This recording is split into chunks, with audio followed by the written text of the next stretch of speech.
I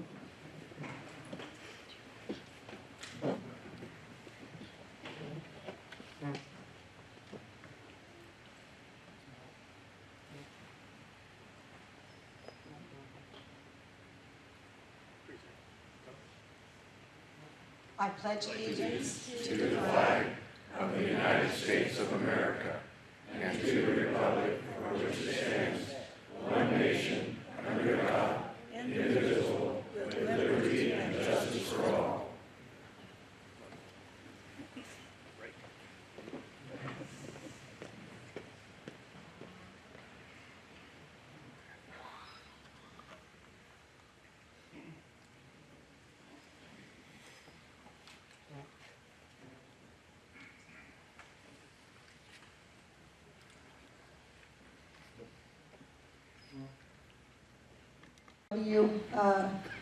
Circle of this state, really, because they originally were from Mountain Home, and their father was lost during the Vietnam War. And I'm going to have Mark come up. Both of you can come up because I want Lance too. Mark is the oldest brother. He's not old, but he's the older. And then Lance is the baby. And believe me, I've gone to Washington, D.C. 4 times with Lance, and he is a baby. Who's buying? Yeah. Yeah, so Lance is the one who was head of the, taking all the World War II veterans to Washington, D.C., the honor flight of Idaho. And so, great people, great family. So Mark, I'm going to turn this over and tell folks what you're going to be doing today. Thanks. It's an honor to be here. I want to kind of get into this fairly quickly. An interview that I had done that was going to go into the Library of Congress, and I'm going to try to, if I'm able to do it here as well. But it's going to take a little bit of time, but I want to kind of get into it right away. It's about questions about the interview included my dad, his story, the incident of loss, got into the efforts that are going on there, and then we end up with talked about my Uncle Mont, Captain Mont Stephensen, who was a B-26 pilot, shot down over North Germany in December 1944. So my family has 2 gold stars that it has on this window, but I'd like to get started on this right away.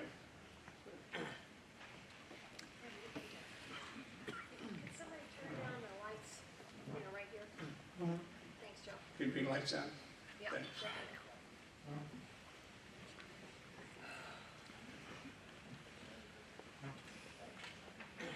This is Ed Pecky with the Americans in Wartime Experience. Today's date is October 15th, 2022, and I have the pleasure of sitting down with Mark Stephensen in Virginia Beach, Virginia. How you doing, Mark? I'm doing well, thank you. Good, welcome. Glad you sit down talking with us. Can you give me your full name and where you were born? Mark L. Stephensen II. I was born in Owatonna, Minnesota. Okay. And what brings you to Virginia Beach this weekend? I am representing the National League of PWMI families at the Southeast Regional Meeting being held here in Virginia Beach. And Mark Stephensen, how's that relation to you? As my father, And what branch of the service did your father serve in? United States Air Force. Was he enlisted, commissioned? He originally was enlisted. I wanted to be a cook. Wanted to be a cook. Yeah. Okay. And when the Korea War was going on, and they had offered programmed air cadets for pilots, and so he qualified, was accepted, got a discharge, honorable discharge, and enrolled in the cadet program, completed that, received his commission and his pilot's wings. Okay. So he served in Korea first? Barely. His squadron was transferred over. They were waiting for the aircraft to come in, and the armistice was signed. So that would have been 50...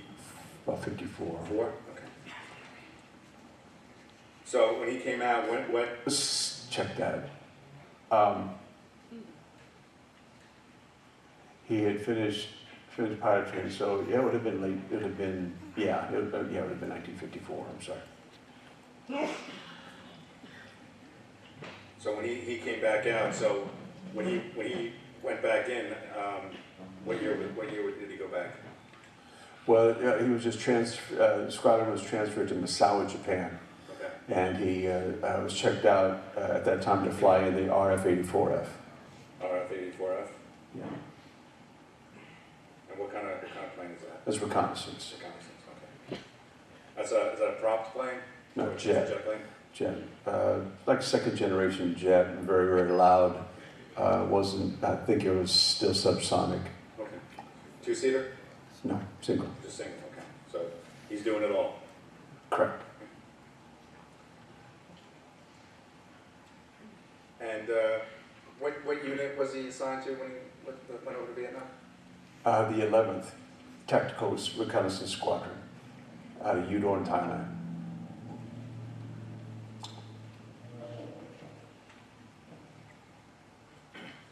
And how long had he served in Vietnam before he went missing? He had 94 missions from October to April 29th, 67. Actually, 94 missions, 6 combat support missions, but he needed 100 missions. After 95, your last 5 missions, you really don't go up to Hanoi. Okay. You get 5 missions anywhere but downtown. Okay. And what was his basic missions out there? What was he surveilling? Anything and everything, or was anything specific? The RF-4C had both infrared and optical cameras. They would do pre-strike and post-strike missions mostly. Some of those would have been weather check. Some of them would have been daylight. Again, post-strike type of missions. Damage assessment and stuff like that? Correct.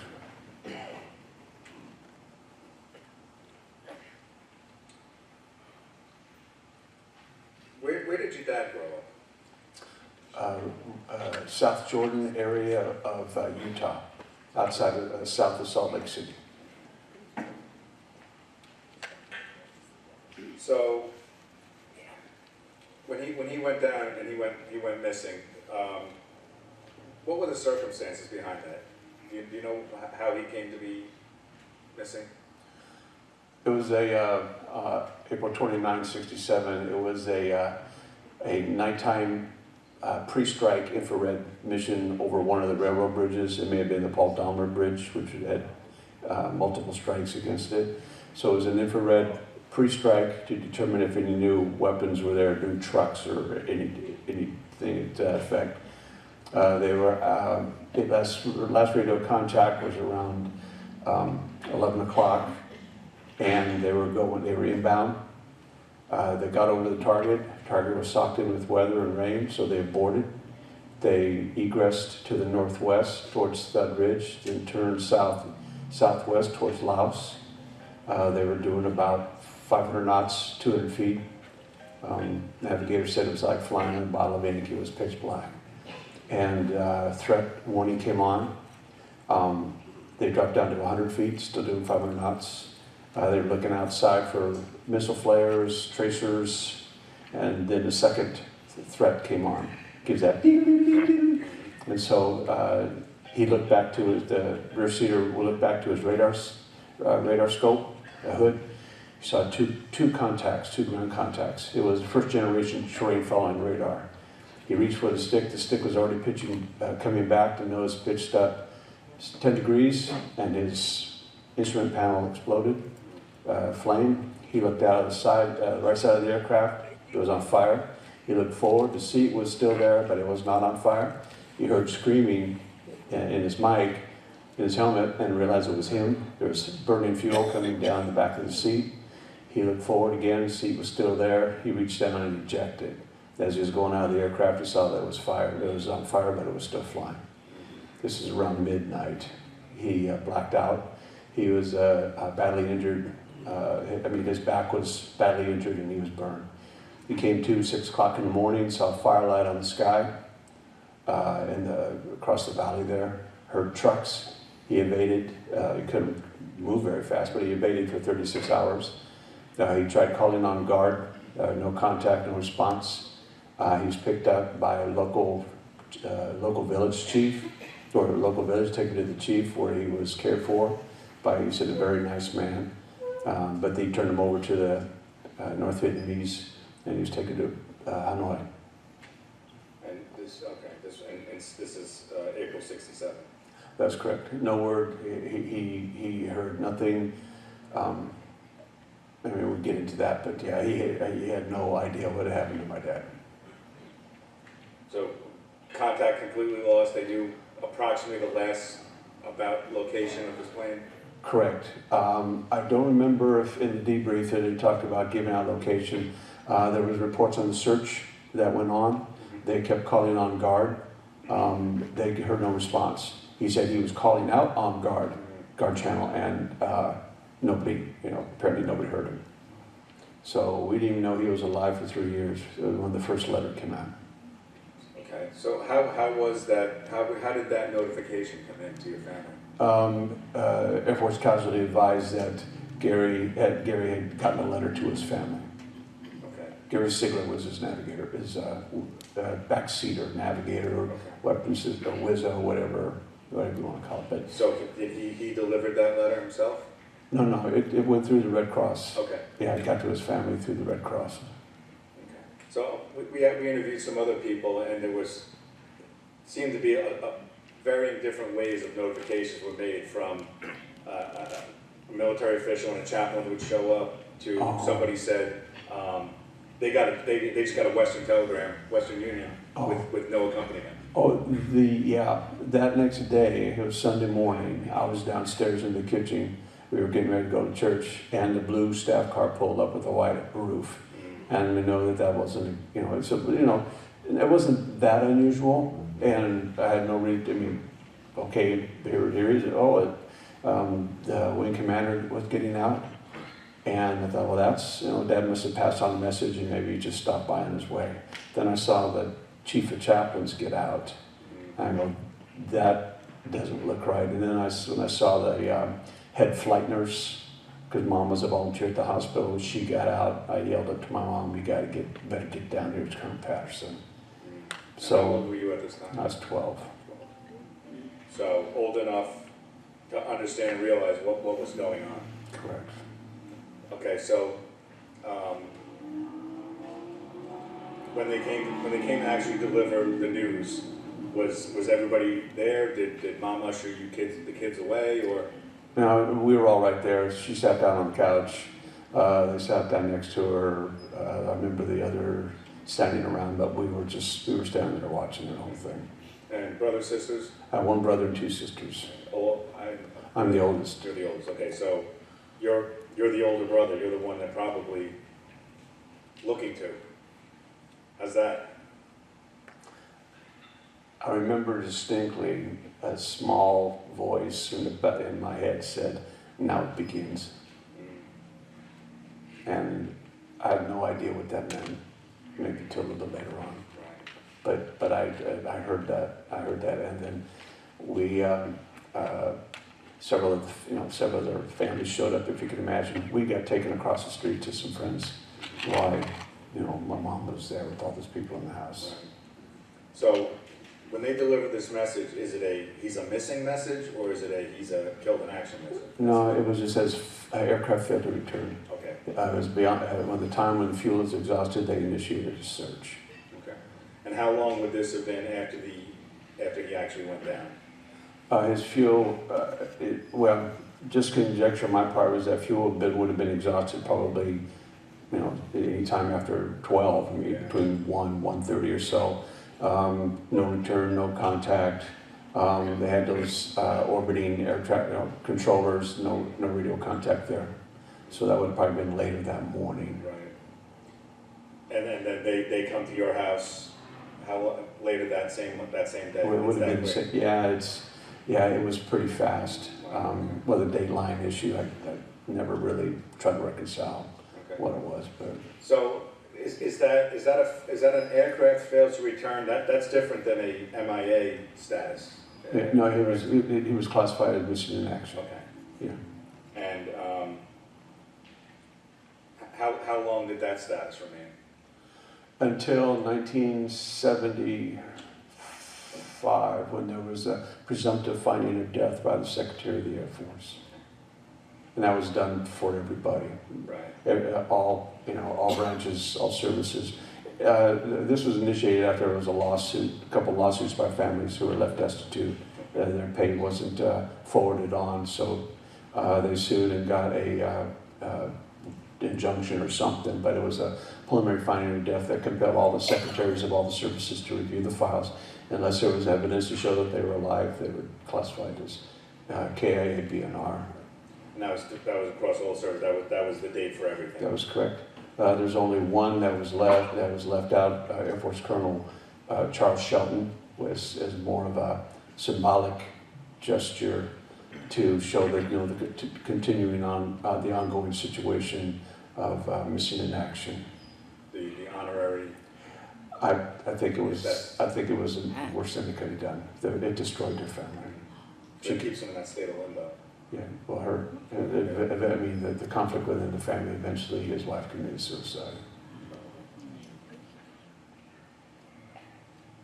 So, having a loved one, your dad missing, not coming home, that's got to be incredibly difficult. What does that toll take on the family? I think it had to do a lot with the wives. My mom was a consummate Air Force wife. We stayed on base for a year or so because of some friends who a pilot across the street that we hung out with. He didn't want to go to Vietnam, and so he got out and went to California, Palm Springs. And so Mom went down to visit them, liked it, and moved us down there for 2 years. And it was a bad move, and she recognized it and got us back on base. Living in the civilian population between 69 and 70 wasn't the best place for a military family. Sure. We were very isolated. And I assume, also it being a very unpopular war at the time, being off base had its challenges. That's correct. It was, Palm Springs seemed to be somewhat separated from the rest of the real world, being a resort town like that. But it was, we didn't have anybody to talk to. Nobody understood. If they did, it wasn't really mean-spirited that we had, not as bad as some families did, but it was just disconnect, just to really have any real connection. And so we fled back. And at the time, I was having a lot of fun. It was a crazy place to be, but it was the smartest thing my mom could have done. We moved back on base. Because then that was in the early 70s when the protests really got bad. And there was even a protest that was outside the gates of Mountain Home Air Force Base where we were at. A tent city got set up in the signs in the protest. But that was one of those life lessons I had. There was an Air Force officer, one of the pilots. He said something that was profound to me, and it still is today. He said that he drove by that every day and would just get enraged because he knew the men that died, missing, families going through. But he said, I may have contempt for what they're trying to say, but I would defend to the death their right to say it. It's a very noble, yet I'm sure very difficult and challenging position to take. But they meant it. Because they put their lives on the line to do it. Even while we were there those years, I graduated high school in '72 and left, but there were pilots who were dying in training accidents there at the base. So it's a very dangerous profession. Sure. So, to back up for a minute, if I understood you correctly, and correct me if I didn't, there was a navigator in the plane with your dad? Correct. What do you know? What, if anything, what was his status? Was it the same? He ejected. He was badly injured, but he was recovered.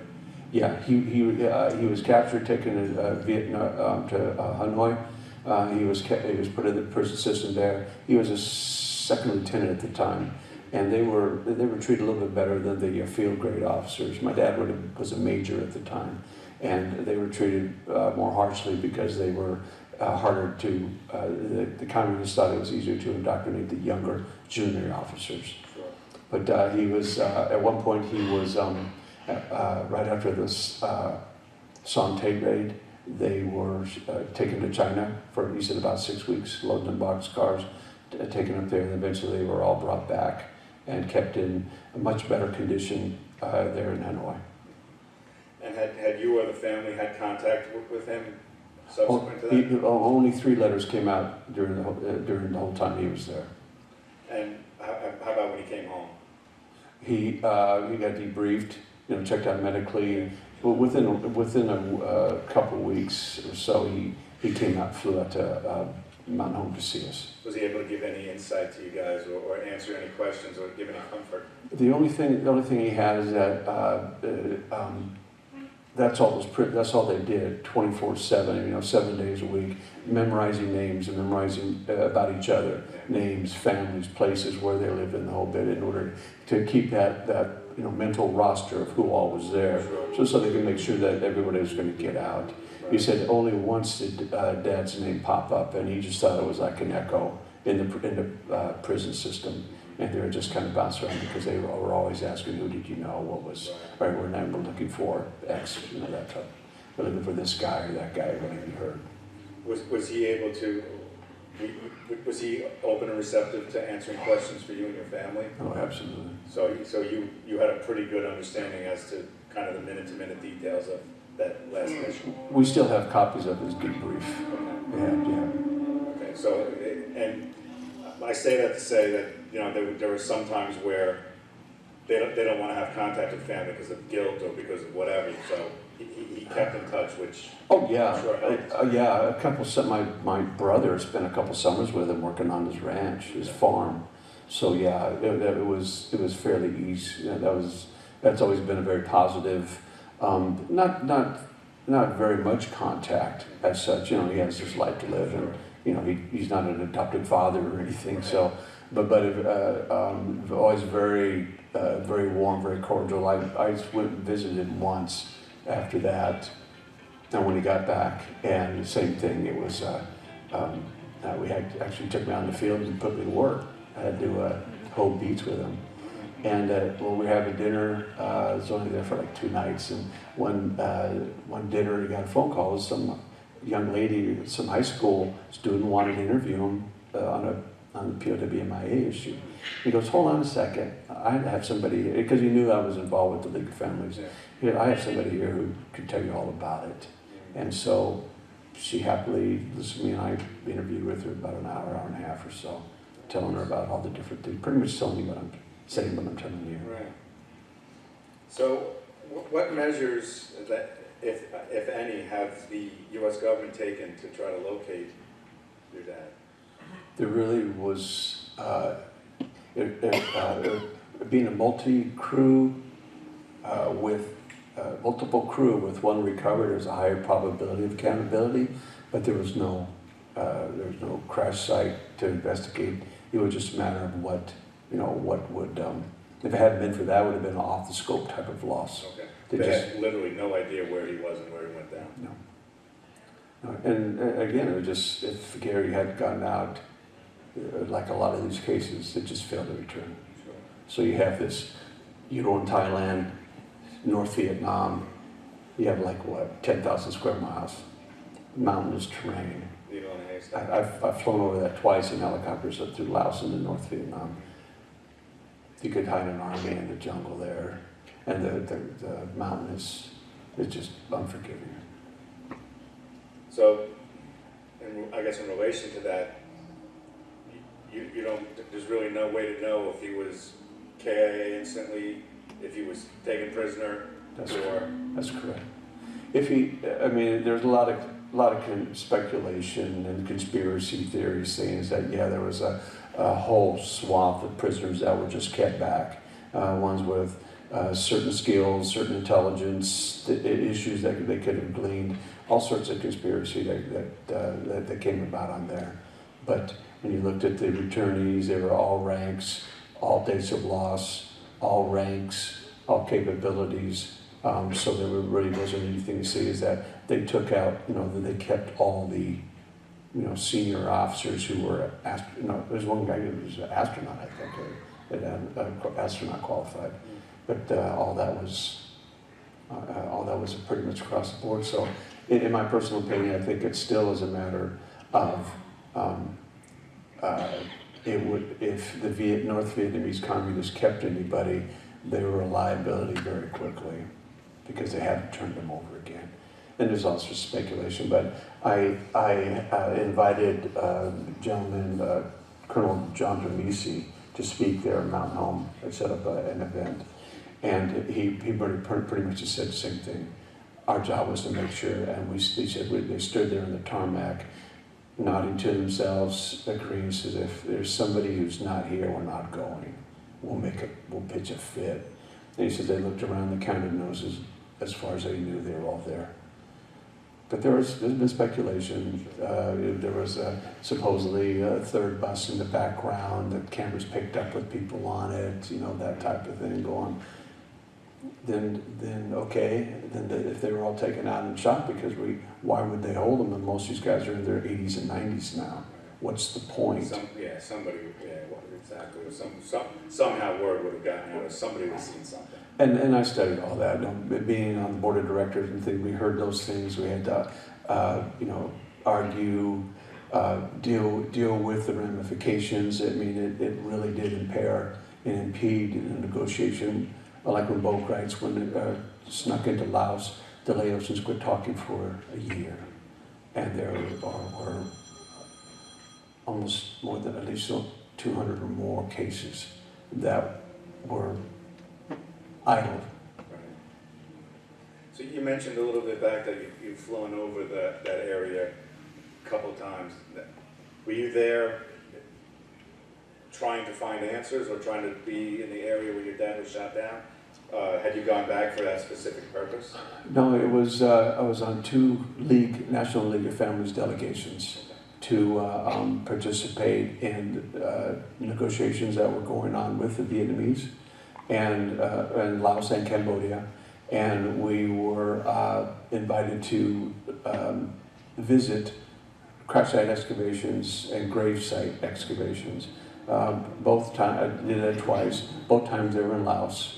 One was in Savannakhet province, the other, which is to the south on the Ho Chi Minh Trail, southern part of Laos, and the other were up north near the Plain of Jars.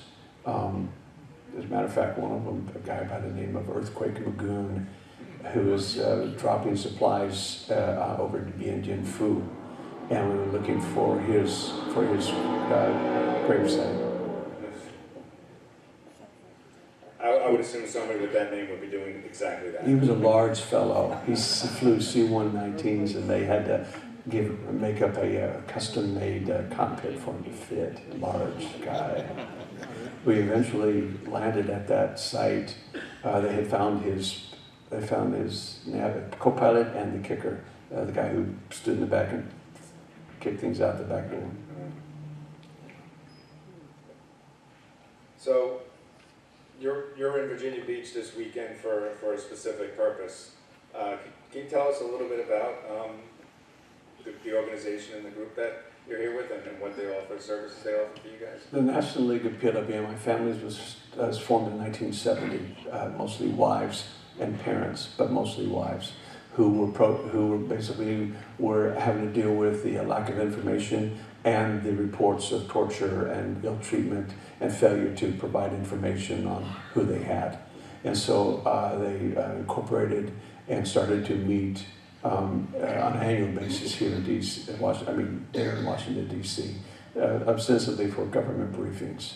But it allowed them to get together and start to form up across the country and organize efforts to contact congressmen, deal with their public education, public awareness, actively seeking better treatment and more information. My mom was part of the delegation that went to Geneva and to Paris. They were there during the Paris peace talks to seek information and support, and requesting the Vietnamese communists give more information.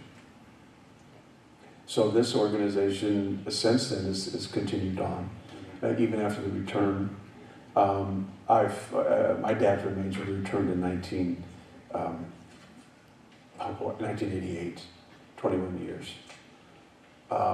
When Ronald Reagan was dismantling the Soviet Union with a checkbook, the Vietnamese were no longer a client state, so they became very cooperative, and remains started coming out.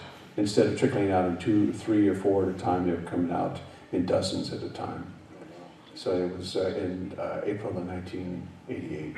So at that time, when they returned, is there any information as to where they were recovered from? At least a better idea than you had before? No. Nothing at all? It was just a box with remains, obviously stored and warehoused. Like we felt there had been like 400 some remains, same way they've been recovered and taken to North Vietnam, and pursuant to a directive by the North Vietnamese Army. And just a condition of the remains, 80% conducive to massive trauma. From Which you would expect to see. high speed, low angle crash of a jet. But 80% remains a good forensic dental. I actually met the forensic dentist who did it. There was a part of the jaw, and my dad had bad teeth, and so post-mortem x-rays matched x-rays he had before he went. So it's confirmed, and you're satisfied that those are the remains of them? Absolutely. We had the opportunity to get a second opinion, but it seemed to be conclusive. All the reports we had in there have been signed off by, after peer reviews and everything, everybody up and down the line all concurred. So I imagine between 67 and 88, there's a lot. I mean, it's a lot of what if, and there's got to be. It doesn't make it easy, but there's got to be some semblance of closure at that point in 88. With remains return. Oh, absolutely. Yeah, it was a tremendous relief, and being on the board of directors, I knew what it took to get to that point. And how fortunate we were. And at that time, there still would have been 2,400 and some that remain unaccounted for. And so, and probably low probability of accountability, and most of them, a third of those were lost over water. So it was, I felt very fortunate. So obviously, we're sitting down and videotaping this today, and sometime soon you're going to get a copy of this, and you're also going to get some information on how to submit it to the Library of Congress. Okay. So years from now, your great-great-great-great-great-grandchild, or someone else who is, looking for some information on Vietnam may stumble upon this this video. What would you want them to know about your dad?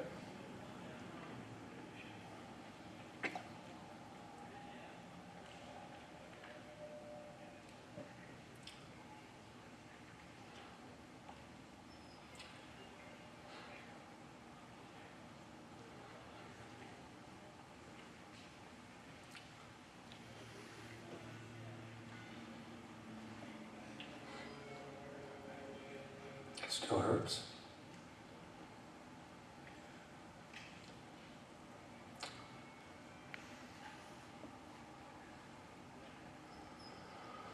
He had a great sense of humor. By example, he taught us about duty. And in essence, it was what he was fighting for was worthwhile. Defending the liberty of others meant a lot. He was a pilot and he loved to fly. He wouldn't have done anything else. And that's a profound sense of duty that's worth even dying for, the freedoms that we have. And I'd want them to know that if they do have to defend their freedom, the freedom of their families, be prepared to go all the way. Because not only his example, but the example of those thousands who remain unaccounted for. And as we've been seeing this last several days, a lot more faces and names and what they stood for and what they were willing to sacrifice and sacrifice without hesitation. And reading about, or hearing about those men who got medals of honor, the sacrifices that they did. It's profound. It's beyond humbling. I feel ashamed sometimes that I take for granted the freedoms we have, even doing this. The tremendous cost.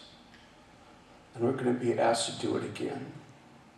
And I hope that men and women who see this, who have had to step up and do that, will know that there are those of us who weren't going to let them be forgotten. Is there anything else you'd like to say about your dad?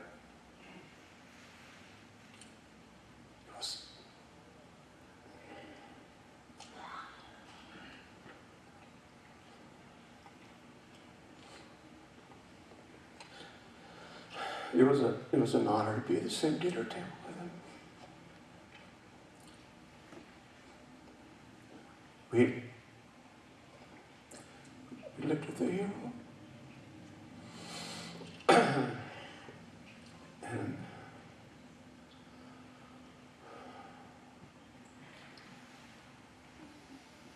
and they talk about sometimes where do these men come from. Small town in Utah.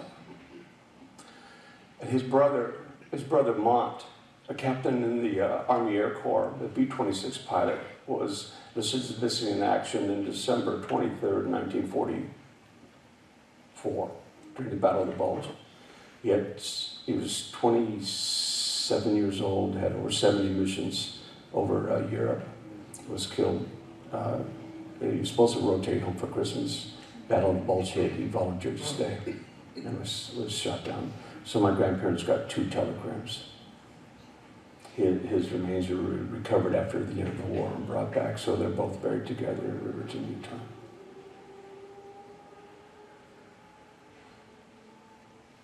So my dad went to Vietnam. I mean, he was a pilot. He got into pilot training, I think, probably because of his older brother. But he knew the risk.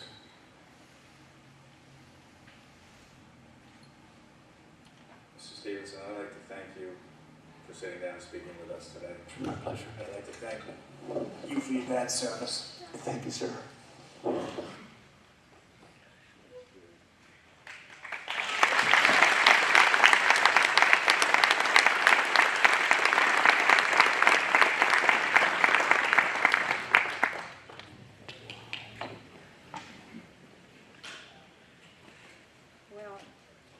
I can't. Hello, is it off? No, it's on now. Isn't this an incredible family? Wow, thank you for sharing this with us. We have a few minutes for questions. If you have any, then we've got a couple of mics here. I know that both of you will stick around for a little while to talk with people. If you want to come up and talk, one-on-one, then they're going to stay here for a little while. And so does anyone have a question they'd like to ask? Yeah, can you yell it? Were there any female POWs? Were there any female POWs?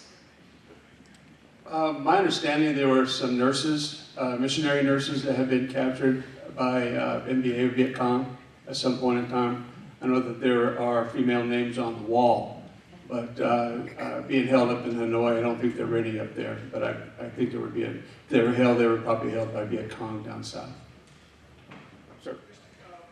One bit of irony, I've been back 4 times to Vietnam, and there is a hotel owned by the chain here, and it is the Hanoi Hilton. It is the actual hotel today. Well, there's a lot of tourism in Vietnam now. Yeah. Yeah. I've been there. We stayed at the Hilton. It's a little bit farther in town, but yeah, there's another high-rise hotel right there. They saved about 1/3 of that block is a museum where they kept it, and I've been through that, and it is heart-wrenching. It is astonishing to see. They focus mostly on the French, when the French were holding Vietnamese as political prisoners there in the whole, and when they showed U.S. prisoners there, they were farming, they were raising chickens, they were playing basketball stuff. They didn't talk about any of the bad stuff that went on the whole time. I'll repeat the question, so go ahead. What? Yeah. How many are still unaccounted for? How many are still unaccounted for? Well, Department of Defense is a little confused. It's either 1,581 or 1,579, depending upon which version of their website you want to look at. But I would say it's probably closer to the 1,579 from the Vietnam War. Efforts are ongoing, trying to get back in. COVID was very detrimental to the whole process. Trying to get teams back in there to continue to look at crash sites. We're losing witnesses over there. The soil is very acidic. We're losing remains. They even found out that now that even the soil is so acidic it will corrode aircraft-grade aluminum.